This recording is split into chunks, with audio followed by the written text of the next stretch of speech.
अऊज़ु बिल्लाहि मिनश्शैतानिर्रजीम बिस्मिल्लाहिर्रहमानिर्रहीम। बिस्मिल्लाहिर्रहमानिर्रहीम। अस्सलामु अलैकुम। आज मैं अपने व्यूवर्स के लिए इंटरव्यू बना रही हूँ। आप लोगों ने भी शायद बनाया होगा अपने घर में, लेकिन जिस तरीके से मैं बनाती हूँ आप उस तरीके से बनाइएगा, आपको बहुत अच्छा लगेगा। ये थोड़ा सा काम मैंने करके रख लिया है पहले से। ये देखिए, क्योंकि मेरी क्वांटिटी ज़्यादा है, मैं आपको बता देती हूँ कि आप जैसे मेरी तो ये भोटे हैं बड़े बड़े 3, तो मैं आपको दिखाती हूँ। ये देखिए, मैं आपको दिखाती हूँ कि ये मेरे पास ये 3 इतने बड़े बड़े बोटे हैं। ये देखिए,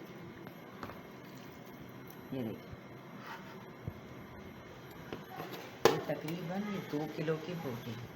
यानी मेरे पास 2 किलो और 2 किलो और 2 किलो 6 किलो गोश्त है। आप एक बोटे का भी बना सकती हैं अपनी फैमिली के हिसाब से। तो मैं क्वांटिटी बताती हूँ चीज़ों की, आप उसके हिसाब से आप उसको हाफ़ कर सकती हैं। ये मैं आपको दिखाना इसलिए चाह रही थी कि आप देख लेंगे इतने बड़े बोटे होते हैं, और जो भी प्रोसीजर होगा मैं आपको बताऊँगी। अभी तो ये है कि इसमें जो है मैंने तकरीबन 2 से 3 कप सिरका 2 से 3 कप सिरका मैंने शामिल किया है इसमें, और 2 टेबल स्पून काली मिर्चें डाली हैं, 2 से 3 टेबल स्पून अदरक लहसुन का पेस्ट डाला है इसके अंदर, और नमक डाला है हस्बे जायका। मिर्चें कम और ज़्यादा कर सकते हैं, इसमें लाल मिर्चें नहीं डलती, इसमें कुटी हुई लाल मिर्चें और पिसी हुई लाल मिर्चें ये नहीं डलती, सिर्फ ये काली मिर्चों से बनता है, ये काली मिर्चें डलती हैं इसमें। ये देखिए, ये मैंने सिरका डाला था, ये मैंने रख इसलिए दिया कि आपके सामने थोड़ा सा मैं और शामिल कर दूँगी। इस तरीके से ये सिरका शामिल कर देना है इसके अंदर। आप क्वांटिटी देख लीजिएगा, अगर आपका ये एक बोटा है तो इसमें आप हाफ़ या पौन कप सिरका डालेंगे, ठीक है, ये समझ आ गया होगा। और नींबू तकरीबन इस क्वांटिटी में 1 पाव नींबू डलेंगे, और डलेगा ये कलमी शोरा। ये देखिए, ये कलमी शोरा छोटी छोटी पीसेस के सूरत में होता है, जो कि मैंने पीस लिया। अब ये देखिए, इसमें इससे जो टेक्सचर आएगा वो मैं आपको बाद में दिखाऊंगी कि मैंने ये क्यों डाला, इसकी क्या वजह है। अब ये देखिए, ये आप अपनी क्वांटिटी के हिसाब से डालिए। जो मैंने आपको बोटा दिखाया था इसमें हाफ़ टी स्पून डलेगा। ये मेरे पास ज़्यादा क्वांटिटी में है, इसलिए मैं जो हूँ इसमें 2 टेबल स्पून डालूँगी, लेकिन ये इतने भर के नहीं डालूँगी। ये देखिए, मैंने जो ये टेबल स्पून लिए मैंने मेजर करके रखा है, ये इस तरीके से, ये इस तरीके से 2 टेबल स्पून है। ये मैं पूरा इस तरीके से इसमें डाल दूँगी और अच्छी तरह से इसको मैरिनेशन करूँगी। ये देखिए, फिर आपको बताऊँगी कि ये वजह क्या है, मैंने क्यों डाला है इसको। जब मैं तैयार करूँगी और इसको इसमें ये तीनों चारों ये पांचों चीज़ें लगा के इसको 7 डेज़ के लिए रखना है, और फिर इसको बड़ी छुरी से गोदते जाना है। मैं आपको बता दूँ, ये देखिए, आपने सारी चीज़ें मैरिनेशन कर ली और फिर इस तरीके से इसको गोदना है। ये देखिए, ये पूरे, और इसको फ्रिज में रखना है। ये देखिए, इस तरीके से इसको आप हर बोटे को निकाल के उलट पुलट करेंगी, लेकिन हाथ यूज़ नहीं करेंगे, हाथ नहीं लगाना। ये देखिए, इस तरीके से आपने इसको मैरिनेशन करना है। ये देखिए, इसको ऐसे उलट पुलट करना है। ये आपने अपने पास एक ट्रे रखनी है। ये देखिए, आप गोश्त का कलर देख सकते हैं, कोई ख़राब नहीं है, इसमें बहुत अच्छी खुशबू आ रही है इसमें से। आप ये देखिए, इस तरीके से इसको भूनना है। अब इसको उठा के आपने इसको निकालना है ट्रे में, इसको ट्रे में निकाल लेना। अब इसको जो 2 बोटे हैं इसको भून लेना अच्छी तरह से। और ये पानी आपको नज़र आ रहा है, हमारा गोश्त इसी पानी में गलेगा। सिरका वाला पानी है, इसको फेंकना नहीं है, इसी पानी में ये हमारा गोश्त गलेगा। अभी मैं नींबू भी डालती हूँ, ये क्योंकि मैंने इसको रख दिया था पहले से, ताकि थोड़ा सा काम मैं पहले से कर लूँ। अब ये देखिए, इसको पलट लें, ऐसे करके इसको पलटेंगे। ये देखिए, पलट लिया, इसको भी मैं पलट लेती हूँ। ये देखिए, ये मैंने इसको पलट लिया। पलटने के बाद वही काम करना है। ये देखिए, गूंदना है इसको। ये पूरे 7 दिन तक इसी तरह से पड़ा रहेगा, और इसी तरह से इसको हम गूंदेंगे। बस तले ऊपर करते रहना है इसको, छुरी की मदद से और कांटे की मदद से। ये देखिए, इसके अंदर मैं नींबू काट के शामिल करूँगी।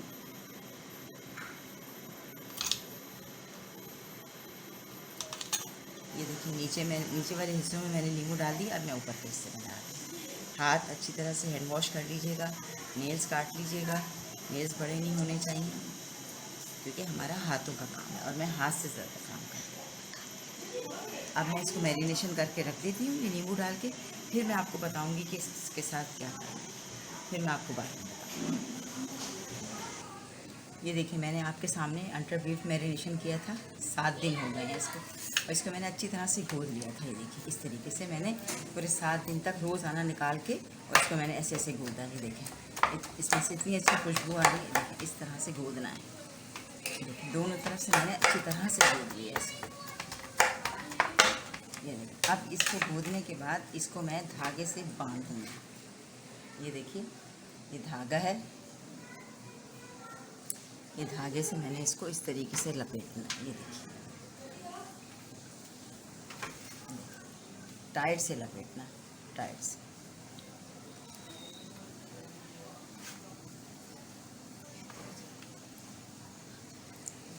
बिल्कुल गोल बन जाएगा ये। देखिए, इसको मैं इस तरीके से लपेट रही हूँ,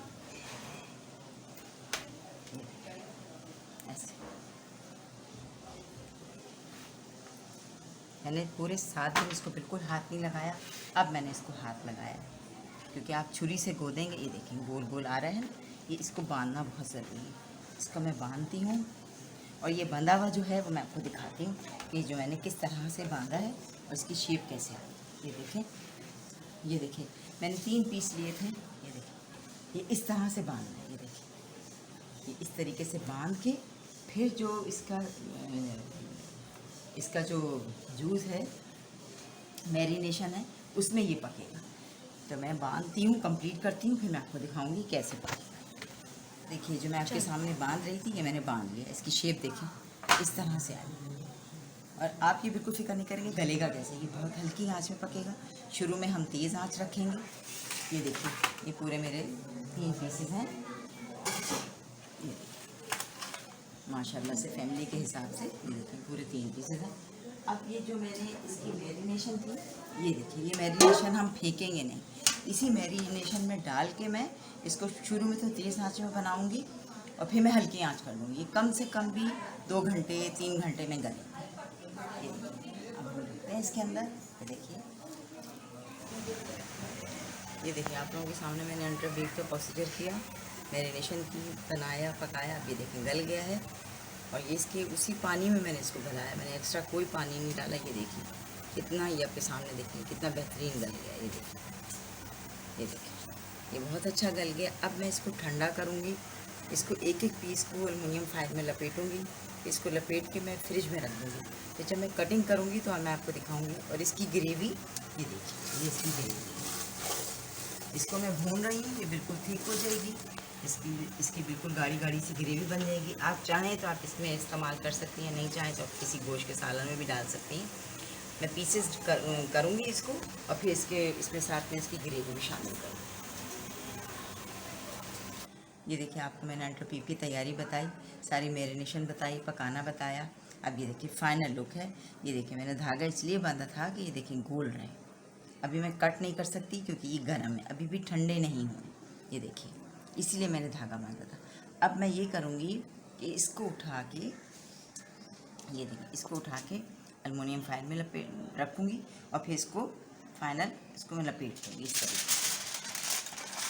तरीके से मैं कट करके बताती हूँ आपको। ये देखिए, मैं इसको कट करके लपेट कर बताती हूँ। इसको आप फ्रिज में रख दें। जब ये ठंडा हो जाएगा बिल्कुल अच्छी तरह से, आप देखें कि ठंडा हो गया, फिर आप इसको कट करेंगे तो ये बहुत अच्छे से कट होगा। ऐसे ही चौकोर चौकोर पीस बनेंगे। मैं आपको बताऊँगी, आपको मैं कट करके भी बताऊँगी। मैंने कहा मैं आपको फाइनल दिखा दूँ। तो इसको ऐसे ही रखना, तीनों पीसों को हम ऐसे ही पैक करके रखना है। चलिए, ऐसे पैक करके आप इसको फ्रिज में रख दीजिए। ये आपका आराम से चलेगा, ये ख़राब नहीं होगा। इसको आप कट करें, इसको आप मैक्रोनी में बना के खाएं, मैं आपको सिखाऊंगी। इसके साथ मैक्रोनी बनाऊंगी, मैं आपको बताऊंगी कि किस तरह से मैक्रोनी में आप इसको यूज़ कर सकती हैं। ये देखिए, ये अब मैं इसको भी पैक करूंगी। आप ये देख सकती हैं, ये गला हुआ, अब ये देखिए ये टूट गया है, जाहिर सी बात है। ये देखिए, आप इसकी गिलावट चेक करें कि इस कदर टेंडर है। ये आपको टेस्टी लगेगा इंशाल्लाह ताला। आप मुझे फीडबैक ज़रूर दीजिएगा। फिर मैं आपको इसका फ़ाइनल लुक, इसको कट करके जब ये ठंडा हो जाएगा फिर मैं आपको दिखाऊंगी कि फ़ाइनल लुक क्या है। और ये देखिए, इसका ये मसाला मैं आपको दिखाती चलूँ। ये मसाला है, मैं इसमें यूज़ नहीं करूँगी। अगर मैं देखूँगी ज़रूरत है तो यूज़ करूँगी, अदरवाइज़ मैं यूज़ नहीं करूँगी। ये आपको गोश्त के सालन में आप बना सकती हैं। ये देखिए, ये मसाला है इसका, बहुत मज़े का है ये मसाला। आप गोश्त के सालन में इसको डाल सकते हैं। ये देखिए, मैंने आप लोगों के सामने इंटरव्यू बनाया था, सारा प्रोसेस आप लोगों के सामने किया था। फिर मैंने धागा लपेटा था, तभी मैंने आपको दिखाया था। फिर मैंने इसको फ्रिज में रख दिया था। जब फ्रिज में रख दिया, जब ये सेट हो गए, बिल्कुल अच्छी तरह से सेट हो गए, तो फिर मैंने इसको कट किया। ये देखिए, कट करने के बाद ये देखिए, ये ऐसे स्लाइसेस बनेंगे, खूबसूरत स्लाइसेस। ये देखिए, ये देखिए, सारे स्लाइसेस ऐसे बनेंगे। ये देखिए, अब इसको मैं फ्राई करूँगी, आपके सामने आपको दिखाऊँगी। इसको तवे में या फ्राई पैन में आप थोड़ा सा पानी डाल के और ऑयल डाल के फ्राई करें। ये देखिए किस कदर सॉफ्ट है। ये देखिए, आपको नज़र आ रहा है, गोश्त बिल्कुल गल चुका है। इसको आप किसी भी तरह से इस्तेमाल कर सकते हैं, ब्रेड में लगा के खा सकते हैं। इसकी मैक्रोनी बनाना सिखाऊंगी मैं। अब मैं आपको बताती हूँ कि मैं किस तरह से फ्राई करती हूँ। ऑयल डाला, अब ये देखिए, ये इसको फ्राई करने रखते हैं। ये देखिए, बहुत अच्छे से फ्राई होंगे।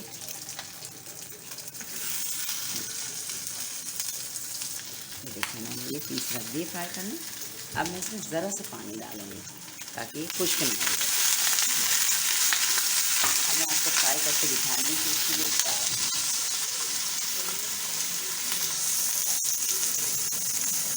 ये देखिए, अंडा बीफ हमारा तैयार है, बहुत मज़े का है। इसको मैंने पराठों के साथ और चटनी के साथ सर्व किया है। आप पूरियों के साथ भी सर्व कर सकती हैं, पूरी पराठा के साथ भी सर्व कर सकती हैं, रोटी के साथ भी बहुत मज़े का लगेगा। मैंने बहुत मेहनत से बनाया है। आप मुझे फ़ीडबैक ज़रूर दीजिएगा और अपने घर में ज़रूर ट्राई कीजिएगा। ये नींबू है, आप चाहें तो चाट मसाला भी ऊपर से डाल सकते हैं। और ये बहुत मज़े की रेसिपी मैंने आपको दी है और मुझे फ़ीडबैक ज़रूर दीजिएगा। इंशाल्लाह आपको ये रेसिपी अच्छी लगेगी, अपने घर में ट्राई कीजिएगा। मुझे बताइएगा कि आपको ये मेरी रेसिपी कैसी लग रही है। आप लोगों के फ़ीडबैक से मुझे हिम्मत होती है कि मैं आप लोगों के लिए और अच्छी अच्छी रेसिपी लेकर आऊँ। अब मुझे इजाज़त दीजिए। अल्लाह हाफ़िज़।